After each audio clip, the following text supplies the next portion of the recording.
All women are different, but they are all women. This video is androcentric from a men's point of view and is presented as opinion, commentary, and debate. Expressing opinions is not violence. These are ideas to challenge, question, and argue in public, because classical liberalism relies on the First Amendment for its dialectic. If you are a feminist, then consider this. If patriarchy truly existed as claimed, feminism could not. And if all men are trash and women are equal to men, then what are we to conclude? Women will die for their children. Men will die for their wives and children. And God chose to die for all mankind. Authority rolls up with responsibility. If this framing of facts offends you, click off to a cute cat video. Proceeding further will expose you to gamma bias and criticism directed at ideas, claims, institutions, not at any individual's virtue or dignity. Our method follows the 7 liberal arts, the trivium, grammar, logic, rhetoric, and the quadrivium, arithmetic, geometry, music, and astronomy. And the transcendentals, the good, true, and beautiful. If this framework is not for you, feel free to exit now. It's no disgrace. Women are wonderful. God bless America. Men are great. Feminismus delendus est. Feminism is Hate. Plain Truth. Written by Sophie Marie Eve Riker. Available now. Links in description. Feminism is Hate. A field guide for men who still notice reality. The Sleep Shorts Insurrection. A syllogistic evisceration of intuitive praxis, gamma bias, and the female war on Western logos. I stared at the screen, reading Dr. Winona's manifesto, and felt the familiar, grim amusement of a man watching a child play with matches in a gas station. She calls it Ginno's sovereign reconstitution. I call it the death of reason. This isn't just academic word salad. It is a coordinated strike against the very foundation of Western civilization, the logos. When she screams, "Burn the logic," she isn't dismantling a patriarchy. She is sawing through the branch she is sitting on, oblivious that gravity, the ultimate law of nature, does not negotiate with feelings.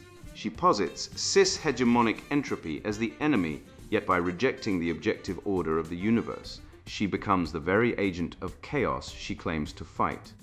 Let us dismantle the absurdity of her Sleep Shorts manifesto, a prime example of semantic inflation where mundane consumer comfort is elevated to economic sabotage. This is the essence of gamma bias, amplifying female victimhood to the status of a crusade, while minimizing the actual physical disposability of men who build the roads and power grids she takes for granted. She demands the authority of the sovereign moral agent while retaining the immunity of the victimized patient, a parasitic relationship with reality that shatters the traditional concept of subsidiarity. She claims to reject the male gaze, but her entire philosophy is a desperate plea for attention.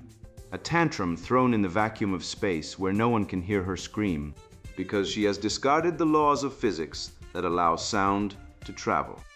Worst of all is her speaker tips, a manual for epistemic gating that instructs her coven to reject the burden of proof. By declaring evidence a tool of the oppressor, she attempts to seal her ideology in a hermetic chamber where logic cannot enter. But the trivium, grammar, logic, and rhetoric is not a patriarchal trap. It is the operating system of consciousness. She demands we amputate our prefrontal cortex to worship at the altar of the amygdala, confusing the rapid-fire heuristics of the savannah with divine revelation.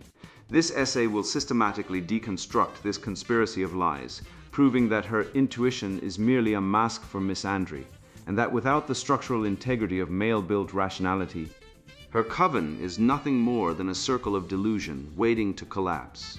Bunkum article by a feminist, PhD. The Gyno-Sovereign Reconstitution, Dismantling the Logic of Oppression Through Intuitive Praxis. By Dr. Winona, feminist Marxist, PhD. We exist in a moment of profound cis-hegemonic entropy. The crumbling structures of the patriarchy, desperate to maintain their stranglehold on power, demand we cling to the wreckage of hyper-rationality. They tell us that logic is objective, that success is neutral, that the world is a meritocracy waiting for us to simply lean in. This is the great lie of the phallocentric epoch. As a high coven member and scholar of the cultural Marxist tradition, I am here to tell you that your suspicion of this so-called success is not just valid, it is a sacred duty. We must engage in geno-sovereign reconstitution, the radical act of rebuilding our reality not on the shifting sands of male approval, but on the bedrock of female intuition, communal autonomy, and unapologetic joy. To accept the definitions of success handed down by the oppressor is to remain a moral agent in a game designed to make you a patient. We see this asymmetry everywhere. When a man succeeds, it is framed as a return to the natural order. When a woman succeeds by their rules, she is often viewed with suspicion, or worse, she is weaponized against her sisters. Therefore, we must permanently suspect success that does not serve the matriarchal collective. If your autonomy does not disrupt the status quo, it is not autonomy, it is complicity. This brings us to the site of our most intimate resistance, the body and the home. Consider the humble sleep shorts. In the hands of the patriarchal fashion industrial complex, clothing is a tool of the gaze, a way to fragment the female body into consumable parts. But in the hands of the awakened woman, sleep shorts are a manifesto of refusal. They are the uniform of the private sphere, a declaration that our bodies exist for our comfort and our community, not for the consumption of the outside world.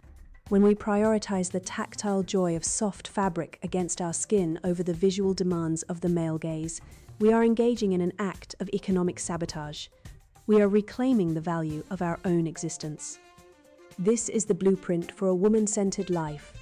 Find the objects that offer you genuine, unobserved comfort and build your empire around them. But the revolution is not silent. It is vocal, though it refuses to speak the language of the master. We must develop new speaker tips for the age of post-patriarchy. The old rules of debate, logic, evidence, reason, are traps designed to gatekeep knowledge behind masculine standards of proof. Do not debate on their terms. When a man demands logic, offer him your truth. When he demands evidence, point to your lived experience. The burden of proof is a tool of the oppressor to maintain his power. We must reject the duty to explain our pain to those who benefit from it. Instead, we speak to shift the emotional landscape. We speak to trigger the empathy gap in the oppressor, not to close it. True speech in the coven is not about transmission of data, but about the validation of spirit. And how do we measure our worth in this new world? Not through the corrupt mechanisms of corporate recognition or awards bestowed by tainted institutions. Those are shackles. We must cultivate a radical economy of recognition that exists solely within the sisterhood. When your coven recognizes your struggle, when your community validates your intuition, that is the only currency that holds value. External praise is often a test of your loyalty. Internal validation is the foundation of your immunity. To be recognized by the collective is to be seen, truly seen for the first time. We are reclaiming intuition in a hyper-rational world. We are told that intuition is bias or emotion, but we know that intuition is merely data processed at the speed of truth, unencumbered by the need to justify itself to the ignorant. The rational mind is a construct designed to ignore the suffering of the marginalized. The intuitive mind knows that suffering viscerally and acts. This is the heart of our cultural Marxism. The understanding that the personal is not just political, it is the only politics that matters. Do not be seduced by the comfort of the old world. Your discomfort is your compass. Your suspicion is your shield. Your intuition is your weapon. Burn the logic, trust the blood, the apoplexy of reason, dismantling the epistemic fraud of intuitive praxis. Burn the logic, trust the blood. This hysterical command, vomited forth from the keyboard of a self-proclaimed high coven member, is not merely a rallying cry for the intellectually bankrupt. It is the confession of a mind that has surrendered its capacity for reason to the chaotic impulses of the limbic system. Dr. Winona feminist Marxist PhD, in her Screed the Geno-Sovereign Reconstitution, unwittingly provides the definitive proof for Arthur Schopenhauer's centuries-old assertion regarding women's deficiency in abstract reasoning. Unable to compete in the arena of logic, burden of proof, and due process, the pillars of Western legal and philosophical tradition, she seeks to burn down the arena itself. By elevating intuition over hyper-rationality, she is not engaging in reconstitution, she is regressing to a precognitive state where feelings supersede facts. In the trivium of grammar, logic, and rhetoric, she fails the first two entirely and relies solely on the third, using emotional manipulation to disguise a complete lack of substance. She claims intuition is data processed at the speed of truth. But evolutionary psychologists like David Buss and Gad Saad would correct her. Intuition is merely a fast and frugal heuristic designed for survival on the savannah, useful for detecting predators, but catastrophic for navigating the complexities of a constitutional republic. To prioritize blood over the prefrontal cortex is to strip oneself of virtus and moral agency, reducing the human experience to a series of biological spasms. The article demands we reject the burden of proof because it is a tool of the oppressor, a move so intellectually dishonest, it would make a sophist blush. This is the essence of epistemic gating, a tactic designed to seal the ideology from any external critique. By declaring that logic and evidence are masculine traps, Dr. Winona constructs a self-sealing loop of immunity where her subjective feelings are the only metric of reality, and any request for evidence is an act of aggression. This mirrors the cult-like dynamics of Jonestown or totalitarian Marxism, where questioning the doctrine is not just an error, but a sin.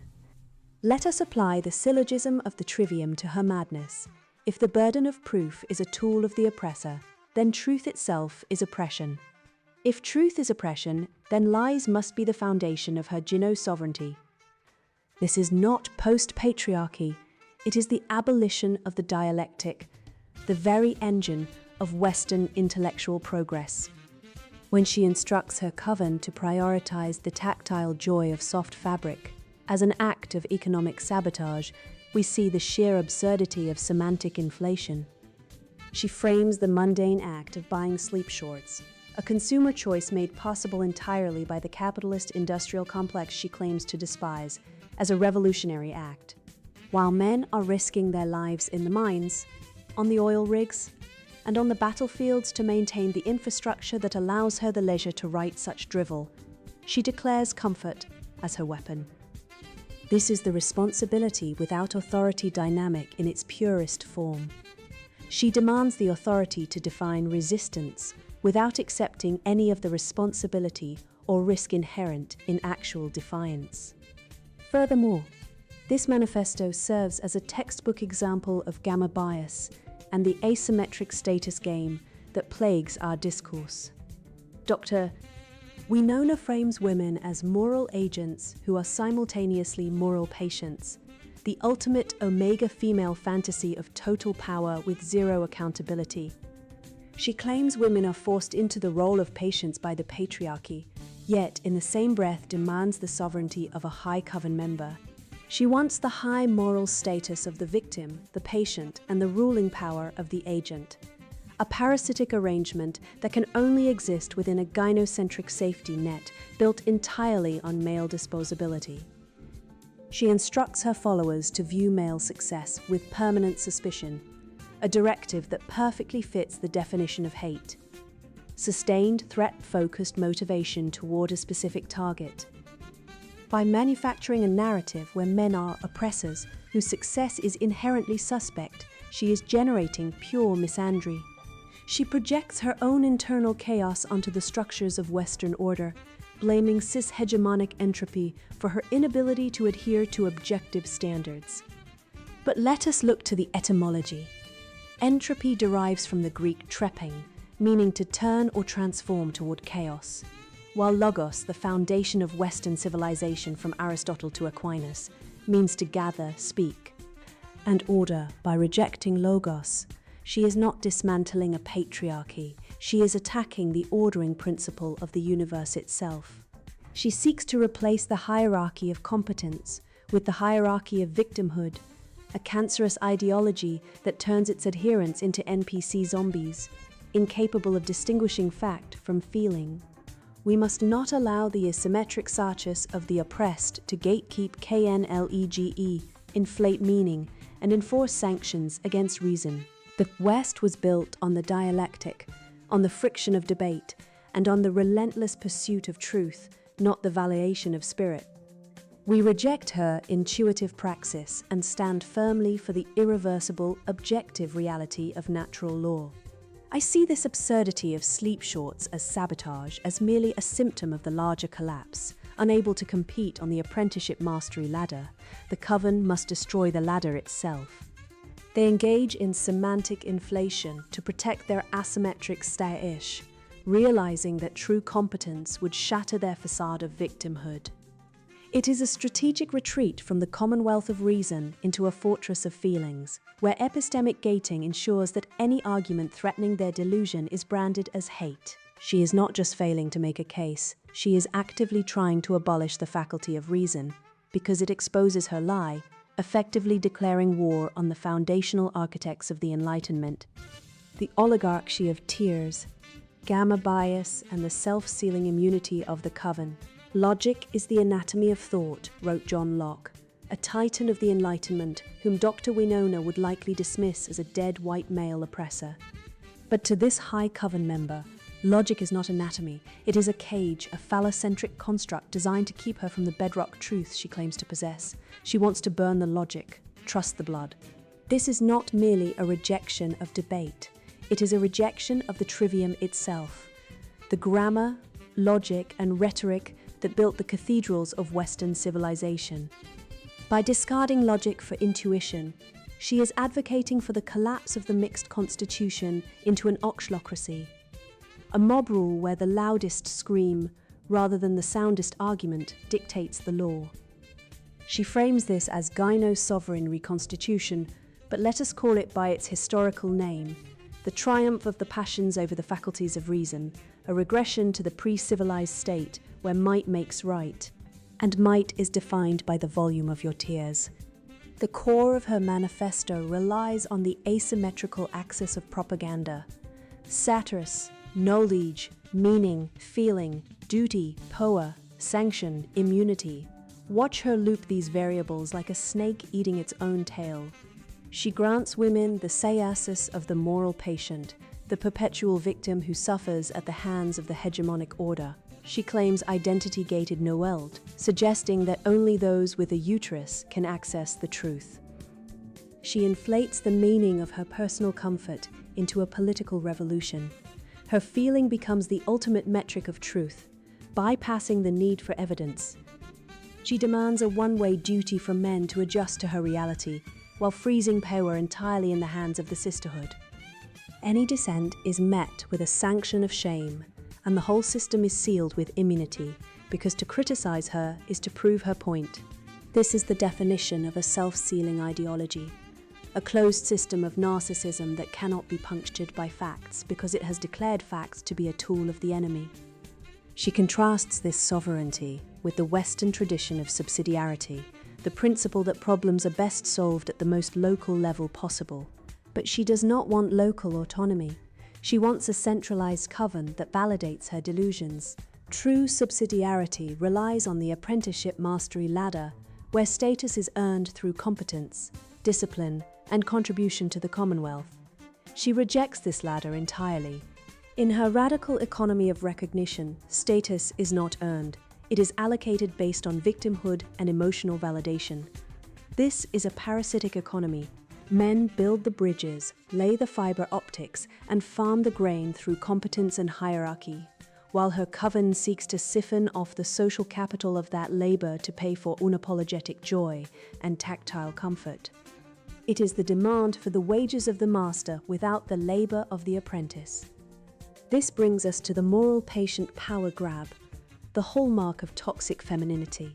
She argues that women are currently moral agents in a game designed to make them patients. This is a lie so bold it borders on comedy. In the current gynocentric order, women possess the rights of agents, autonomy, voting, employment, but retain the privileges of patients, protection from the draft, favored status in family courts, the presumption of innocence in the court of public opinion. She wants to seize the power of the agent, the ability to judge, to destroy, to dismantle while clinging to the immunity of the patient. If you strike her, you go to jail. If she strikes you, you deserved it. This is the empathy gap in action. We are hardwired to care about female distress, but she is weaponizing that biological imperative to extract resources while offering nothing but contempt in return. This is not reconstitution, it is a shakedown. Her paranoia about the fashion industrial complex and the patriarchy reveals the conspiratorial nature of her worldview, a vast projection that hides the actual conspiracy of the coven. She perceives a coordinated effort to oppress her because she is engaged in a coordinated effort to dismantle the civilization that protects her. She speaks of cis-hegemonic entropy, yet the only entropy I see is the disintegration of the family unit and the skyrocketing rates of male suicide and fatherlessness, driven by the very policies she advocates. She cites the patriarchy to justify her sustained threat-focused motivation, which we know psychologically is simply the definition of hate. She hates the order that requires her to be competent rather than just comfortable, and so she casts that order as a villain to justify her hostility. When she analyzes the asymmetry of success, she is employing gamma bias with surgical precision. When a man succeeds, she minimizes his agency by attributing it to returning to the natural order or hegemony. When a woman succeeds, she amplifies her victimhood or frames it as a sacred duty to the collective. This is a no-win trap for men. If you succeed, you are part of the oppressive structure. If you fail, you are a loser who deserves his fate. This is the responsibility without authority trap. Men are blamed for the glass ceiling, but given no power over the glass floor that protects women from the dangerous jobs, the homelessness, and the prisons that comprise the basement of society. She demands we permanently suspect success, but the only success she suspects is male success, because male success exposes the fragility of her intuition-based reality. Finally, she seeks to replace the transcendentals, truth, beauty, and goodness, with her own subjective triad of feeling, comfort, and disruption. She rejects truth logic in favor of lived experience, a semantic inflation tactic that makes her narrative unfalsifiable. If you show her data on the cuckoldry rate or the reality of hypergamy, she points to her feelings as the superior evidence.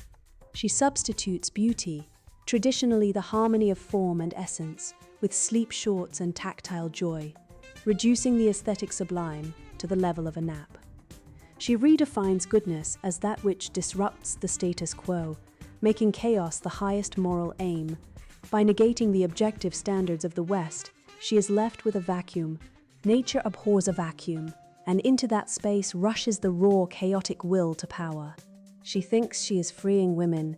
She is merely unshackling them from the duties that make them human, leaving them as NPC zombies in a coven of one, screaming into the void that used to be called civilization.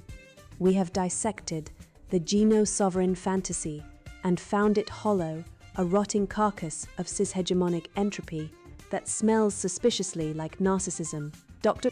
Winona urges you to burn the logic and trust the blood, yet she types her manifesto on a device built by the very hyper-rationality she despises, connected to a grid maintained by the men she views as oppressors. This is the grand irony of the coven.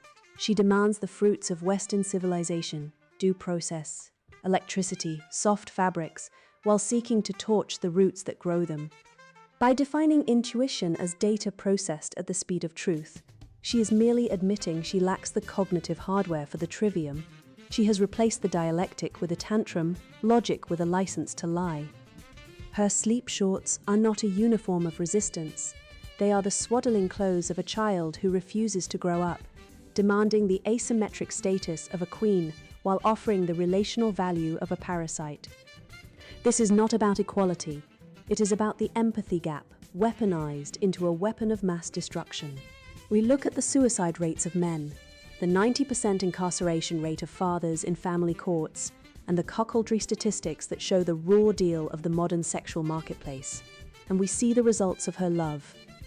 This toxic femininity creates a responsibility without authority trap, where men are expected to die in the trenches of industry and war to fund a state that actively hates them. When she speaks of permanent suspicion of success, she is describing the mechanics of hate itself, a sustained threat-focused motivation to tear down excellence because it highlights her own mediocrity. She claims to be a moral patient, but acts as a moral agent, using the immunity of her tears to sanction the destruction of the mixed constitution that has protected us all for millennia. But you are no longer asleep. You have swallowed the bitter pill that cures the sweet lie. You see the gamma bias in every sitcom where the dad is a buffoon, and you hear the epistemic gating every time a woman says, "Believe all women." You now understand that the blue-pilled world is a factory for male disposability, and you refuse to be the fuel. You possess the irrefutable syllogisms of the red pill, the shield of natural law, and the sword of logic. Do not debate the NPC, simply point and laugh at the glitch. Go forth and spread this gospel, not with violence, but with the unshakable confidence of a man who knows the score. The matrix is shattered, the code is exposed, and the only thing left to do is build. And now the sponsored book introduction, Feminism is Hate. Plain truth. Look around. You feel it too, that gnawing sense something's deeply wrong. The constant male bashing, the shrill demands, the sacred cow of feminism that dares not be questioned. I saw friends broken, good men stripped of homes, savings, even their children, by family courts rigged against them. I watched careers implode over baseless accusations. I witnessed the celebration of abortion, a procedure sold as liberation while masking profound loss. And I saw the quiet despair of men told their strength was poison and their vulnerability weakness. Enough. This book isn't polite debate, it's a demolition job. Feminism is hate. Plain truth tears down the facade. We expose the brutal machinery, the divorce industry enslaving men on the marriage plantation. The abortion pandemic feminists glorify while ignoring the bodies and broken hearts. The rampant false allegations destroying innocent lives, and the insidious lie of the gender pay gap. We rip the mask off hypergamy and the cuckoldry crisis it fuels. We dissect how toxic masculinity is a manipulative double bind designed to cripple men. We trace feminism's roots not to noble suffrage, but to suffragette terrorism and its unholy alliance with cultural Marxism, a deliberate decades-long project to subvert our civilization from within. This is the raw truth they silence. Who is this for you, the man exhausted by being society's punching bag? The woman questioning why modern feminism feels so angry, so anti-family, so wrong. Anyone who sees the hypocrisy, the shaming of masculinity, while demanding men fix every problem, the cries of oppression from the most privileged cohort in history. This book arms you. It gives you the facts, the logic, the unshakable arguments to dismantle the manipulative narratives and fight back. You'll learn to guard your rights, reclaim your power, and see through the smokescreen of progress. We offer solutions, legal safeguards, embracing true masculinity, reviving the traditional values that protected families and built civilizations. If you're still clinging to the feminist fairy tale, if phrases like patriarchy, toxic masculinity, or believe all women trigger your applause, put this book down. Right now, go read something comforting. Knit a sweater. Binge watch Dogma. This isn't for the willfully blind or the comfortably indoctrinated. This is for the clear-eyed, the truth-seekers, those ready to face the uncomfortable reality of what feminism actually wrought. What you hold is a weapon against a hateful ideology. Use it. Your sanity, your rights, and the future depend on it. Let's begin. Feminism is Hate. Plain Truth. Written by Sophie Marie Eve Riker. Buy now, links in description.